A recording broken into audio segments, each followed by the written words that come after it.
Okay, let's dive into this. Welcome to today's explainer. We're going to unpack a seriously elegant and honestly pretty profound piece of philosophical deduction today. We're looking at a text called The Boundless Architecture of Divine Motion. And, what's absolutely fascinating about this specific piece of writing is how it uses pure step-by-step logic. It literally walks us from the most mundane, everyday observation you can imagine all the way to this massive, universe-spanning metaphysical conclusion. So we're going to trace the author's exact path of reasoning right now, breaking down each logical domino as it falls. I mean, think about it. What could possibly connect a forgotten object, say a coffee mug you left on your desk, or maybe a book sitting on a shelf, to the consciousness of God? It sounds like an impossible leap, right? It kind of feels like we're skipping a million steps. But the real brilliance of the source material we're exploring today is that it doesn't skip a single step, not one. It builds a bridge between those two radically different concepts using an incredibly tight, unbreakable chain of reasoning. And as you'll see by the end of this explainer, the author actually connects the physical laws of that forgotten object directly to a singular, divine consciousness. Section 1. The physical baseline, the law of inanimate objects. So, to build a towering philosophical argument, you really need a rock-solid foundation. And well, this is our starting point. The text grounds us in this undeniable reality of the physical world.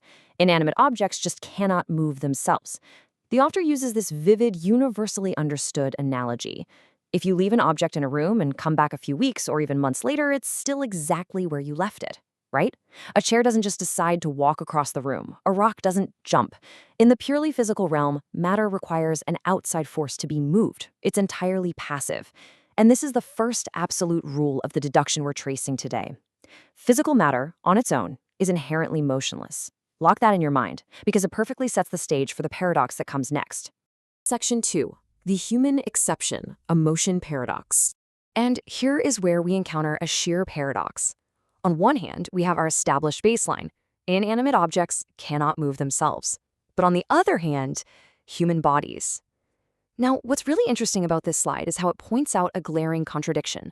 Our bodies are undeniably material objects. I mean, they're made of the exact same physical stuff as the rest of the universe: atoms, molecules, mass. So, according to the rule we just established a second ago, they really shouldn't be able to move on their own. Yet, they do. We move our arms, we walk, we animate our physical forms constantly. Because we are material, but we somehow possess this ability to move ourselves, the text argues that a purely physical explanation is simply insufficient. There just has to be a missing piece to this puzzle. Section 3. The immaterial leap, solving the paradox. Let's walk through the author's exact logical sequence, and this brilliantly illustrates the deductive method the text uses to solve this whole contradiction. Step 1, the body is a material object. Step 2, despite being material, the body somehow moves itself, which brings us to step 3, the text's inevitable conclusion. Because the body isn't entirely physical in its behavior, meaning, it defies that passive nature of normal matter we talked about, there must be something non-physical at work. The text proposes that it's this non-physical element that's actually doing the driving, enabling the material body to seemingly move itself. Basically, the author has effectively argued that self-directed motion is proof positive of a non-physical presence within us. So, the crucial point is how the text actually defines this non-physical element. The author calls it immaterial. But, and this is key, they don't just leave it as some vague, mystical term. They give it a very specific structural definition. The text states that because immaterial things are not physical, they don't have a physical shape. And because they don't have a shape, well, there's no physical point where they end and the rest of the world begins. Therefore, they essentially have absolutely no boundaries. Think about that for a second. Physical objects are completely defined by their edges, like where the cup ends and the air begins. But if something is non-physical, there are no edges. It's totally boundless.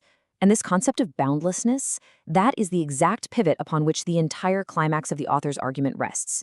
Section 4. One boundless divine consciousness, the final metaphysical leap. Let's move to and see how this builds into the grand finale of the author's logic.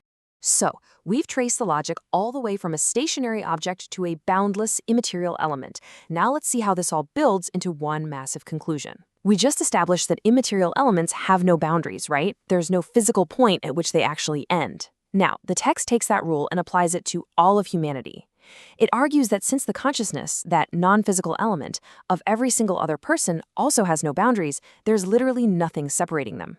If there are no edges, no borders, and no physical shapes keeping these consciousnesses apart, they can't be contained as separate units. They just must necessarily blend together.